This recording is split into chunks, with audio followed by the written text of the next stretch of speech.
আজকের এই দিনে সরকারের কাছে আমার স্পষ্ট দাবি, শ্রমিকরাও এই সমাজের নাগরিক, ভোট শ্রমিকরাও আমাদেরকে দেয়, আপনাদেরকেও দিয়েছে। সুতরাং শ্রমিকদের সব বিষয় মালিকদের ঘাড়ের উপর ফেলে দিবেন না, রাষ্ট্রকেও দায়িত্ব নিতে হবে। মালিকরা ইনসাফের ভিত্তিতে তাদের যা করণীয় তা করবে, বাকিটা রাষ্ট্রকে শেয়ার করতে হবে। শ্রমগণ এলাকায় কোনো বিশেষায়িত হসপিটাল নাই, দুই একটা সাধারণ হাসপাতাল থাকলেও সেইগুলা চাহিদার তুলনায় কিছুই না। আমরা দাবি করব শ্রমগণ এলাকাগুলোতে অবশ্যই মানসম্মত সাধারণ হাসপাতাল যেমন থাকবে, তেমন বিশেষায়িত হাসপাতাল সরকারকে গড়ে তুলতে হবে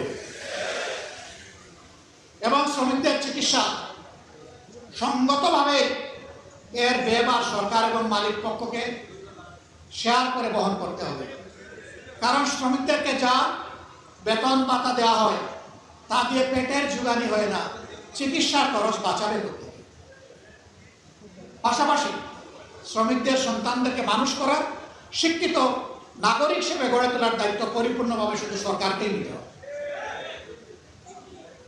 মালিকের ছেলে মালিক হবে, শ্রমিকের ছেলে মালিক হবে না। রাজার ছেলে রাজা হবে। আমার একজন শ্রমিক ভাইয়ের ছেলে কি প্রধানমন্ত্রী প্রেসিডেন্ট হওয়ার পথে কোনো নিষেধাজ্ঞা আছে? আমরা চাই সেই শ্রমিক বন্ধুকি ভাইটির ঘর থেকে আগামী দিনে প্রধানমন্ত্রী বের হয়ে আসুক। সেই শিক্ষা, সেই পরিবেশ সরকারকে, রাষ্ট্রকে নিশ্চিত করতে হবে। মুক্তির ময়দানে লড়াই হবে। আমাদের অধিকার, জনগণের অধিকার আবার পায়ের তলায় পিষ্ট করার পায়ে তারা শুরু হয়েছে। আমরা সংসদ থেকে বের হয়ে এসেছি, কিন্তু আমরা আবার সংসদে ফিরে যাব। মাঝখানের জনগণকে সাথে নিয়ে জনগণের মুক্তির আন্দোলন আমরা গড়ে তুলব। এই আন্দোলনে জনগণের অধিকারের ব্যাপারে আমরা সরকার কিংবা যে কোনো কর্তৃপক্ষকে ইনশাআল্লাহ চুল পরিমাণ ছাড় দেব না। সেই আন্দোলনে অতীতের মতো গৌরবময় ভূমিকা পালন করার জন্য এগিয়ে আসার আহ্বান আপনাদের মাধ্যমে আমি গোটা শ্রমিক সমাজের কাছে রাখলাম।